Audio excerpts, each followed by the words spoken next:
नमस्ते। आज के इस खास विश्लेषण में एक ऐसे विषय पर बात करेंगे जो पैसे और संपत्ति को देखने का नजरिया पूरी तरह से बदल देगा। माइंडसेट ऑफ वेल्थ, यानी संपत्ति बनाने की मानसिकता। ये समझना बहुत जरूरी है कि कैसे वो पारंपरिक चूहे की दौड़ या रैट रेस से बाहर निकलकर असल संपत्तियां बनाई जा सकती हैं। तो चलिए बिना किसी देरी के शुरू करते हैं। अब देखिए, इस पूरी चर्चा की नींव सिर्फ एक छोटे से लेकिन बेहद शक्तिशाली विचार पर टिकी है। अमीर लोग पैसे के लिए काम नहीं करते, बल्कि पैसा उनके लिए काम करता है। सुनने में थोड़ा अजीब लग सकता है ना, लेकिन आर्थिक ठहराव से बचने और सच्ची वित्तीय आज़ादी पाने का यही सबसे बड़ा रहस्य है। आज के इस चर्चा का रोड मैप एकदम स्पष्ट है।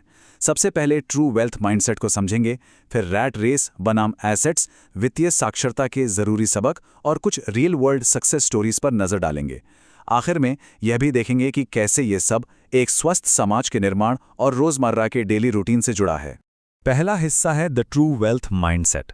ये असल में दिमाग को रीवायर करने के बारे में है कि वो पैसे को किस तरह से देखता है। एक बात बिल्कुल साफ है, अमीर और गरीब के बीच का सबसे बड़ा फासला कोई सैलरी का चेक नहीं होता, बल्कि उनकी मानसिकता का अंतर होता है। अब जो बात वाकई बहुत दिलचस्प है वो ये है कि सिर्फ हमारे शब्दों का चुनाव दिमाग के काम करने का तरीका कैसे बदल देता है। जब कहा जाता है कि हम इसे अफोर्ड नहीं कर सकते, तो दिमाग तुरंत सोचना बंद कर देता है। वहीं अगर ये सवाल पूछा जाए कि हम इसे कैसे अफोर्ड कर सकते हैं, तो दिमाग के बंद दरवाजे तुरंत खुल जाते हैं और वो क्रिएटिव समाधान खोजने लगता है, बिल्कुल एक पजल की तरह। किताब में एक बहुत ही मज़ेदार और प्रासंगिक कहानी है। लेखक का बेटा एक दिन स्कूल से काफ़ी निराश होकर लौटता है और कहता है कि वो अमीर बनकर दिखाएगा। उसे ये बात समझ आ गई थी कि सिर्फ पारंपरिक पढ़ाई और अच्छे ग्रेड्स ही सफलता की गारंटी नहीं है। बिल गेट्स या माइकल जॉर्डन जैसे दिग्गजों को ही देख लीजिए, ये इस बात का जीता जागता सबूत है कि असली सफलता सिर्फ डिग्रियों की मोहताज नहीं होती। आज की तेज़ी से बदलती दुनिया में किताबी ज्ञान से कहीं ज़्यादा फाइनेंशियल इंटेलिजेंस की ज़रूरत है। और यहीं से एक बहुत ही दिलचस्प बहस शुरू होती है, रैट रेस बनाम एसेट्स। अक्सर माना जाता है कि ज्यादा कड़ी मेहनत करने का मतलब ज्यादा अमीर होना है, लेकिन क्या वाकई ऐसा है? असल में यही वो जाल है जिसे रैट रेस कहते हैं। नौकरी, ईएमआई और टैक्स का एक ऐसा चक्र जो कभी खत्म ही नहीं होता। इस कॉन्सेप्ट को कैश फ्लो गेम की एक कहानी से बहुत अच्छे से समझा जा सकता है। हुआ यूं कि जब इस गेम को खेला गया तो बड़े बड़े बैंकर्स, बिजनेसमैन और पढ़े लिखे प्रोफेशनल्स भी बुरी तरह उलझ गए, क्योंकि उनके पास बेसिक फाइनेंस की समझ ही नहीं थी। लेखक की बेटी को यह गेम खेलने के बाद एक आहा मोमेंट फील हुआ। उसे समझ आ गया कि गुल्लक या बैंक में पैसे रखना यानी पारंपरिक बचत के तरीके महंगाई के सामने टिक नहीं पाते। स्कूल हमें पैसे कमाना तो सिखाते हैं, लेकिन संपत्ति बनाना नहीं। मतलब बिना वित्तीय शिक्षा के बहुत पढ़े लिखे लोग भी आर्थिक रूप से कमजोर रह जाते हैं। तो यहाँ सबसे महत्वपूर्ण बिंदु क्या है? वो है एसेट यानी संपत्ति और लायबिलिटी यानी दायित्व के बीच का फर्क। आसान भाषा में कहें तो एसेट वो है जो जेब में पैसा डालता है और लायबिलिटी वो है जो जेब से पैसा बाहर निकालती है। अब इसे ऐसे देखिए, ईएमआई पर लिया गया एक बहुत बड़ा घर कई बार एसेट नहीं बल्कि लायबिलिटी होता है, क्योंकि वो हर महीने जेब से एक मोटी रकम बाहर निकाल रहा होता है। चलिए, अब समस्या तो समझ आ गई, तो अब तीसरे हिस्से यानी समाधान की तरफ बढ़ते हैं। बात करते हैं वित्तीय साक्षरता के उन सबकों की जो स्थायी संपत्ति बनाने के असली नियम हैं। इस चूहे की दौड़ से बाहर निकलने का इकलौता रास्ता सही वित्तीय शिक्षा ही है। स्थायी संपत्ति बनाने के कुछ बहुत ही सॉलिड नियम होते हैं। पहला, सिर्फ पैसे के लिए काम नहीं करना चाहिए, बल्कि कुछ नया सीखने के लिए काम करना चाहिए। दूसरा, अपने काम से काम रखना, यानी खुद के निवेश और बिजनेस पर ध्यान देना बेहद जरूरी है। इसके अलावा टैक्स और कॉर्पोरेट ढांचे की ताकत को समझना और हाँ, कैलकुलेटेड रिस्क लेकर पैसे बनाना सीखना। सच तो ये है कि सेल्स, नेगोशिएशन और फाइनेंशियल लिटरेसी जैसी स्किल्स सीधे तौर पर कमाई की क्षमता को कई गुना बढ़ा देती हैं। अब थियरी से निकलकर जरा प्रैक्टिकल दुनिया में चलते हैं। चौथे हिस्से में हम असल दुनिया की सफलता के उदाहरण देखेंगे। ये इस बात का पक्का सबूत है कि ये नियम सिर्फ किताबों में अच्छे नहीं लगते, बल्कि असल जिंदगी में भी 100% काम करते हैं। और ये उदाहरण बहुत ही शानदार तरीके से दर्शाते हैं कि अपने काम से काम रखने का जो सिद्धांत है वो कितनी विशाल सफलता ला सकता है। वॉरेन बफेट को ही देख लीजिए, जिन्होंने बहुत छोटी उम्र से ही निवेश करना शुरू कर दिया था। या फिर एलन मस्क का उदाहरण लें, जिन्होंने एक सुरक्षित सैलरी के बजाय अपनी कंपनियों में ओनरशिप यानी मालिकाना हक को हमेशा ऊपर रखा।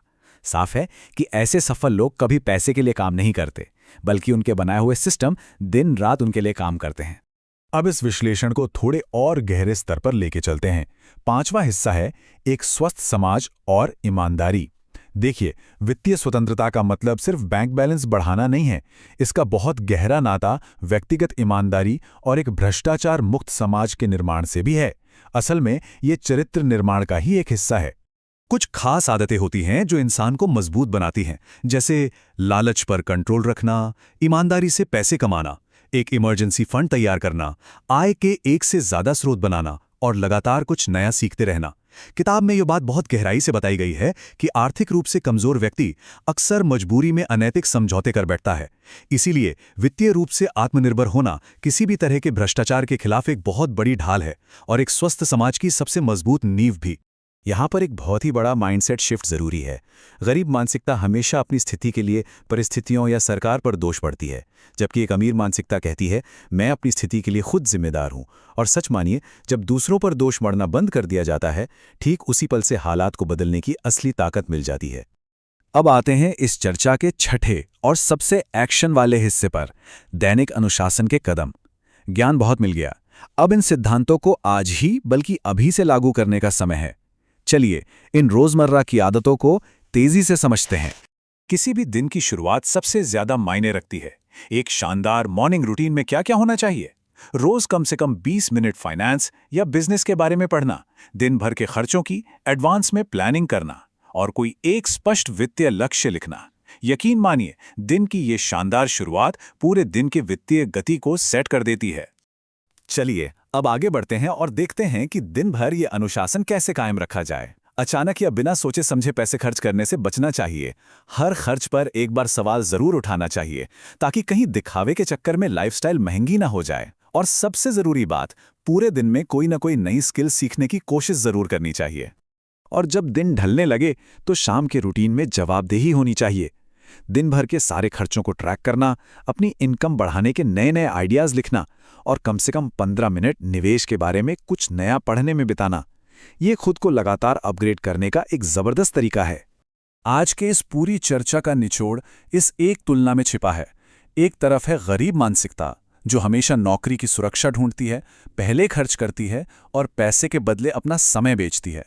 वहीं दूसरी तरफ है अमीर मानसिकता, जो हर जगह अवसर खोजती है, पहले निवेश करती है और ऐसे सिस्टम बनाती है जो उसके बिना भी काम करते रहें।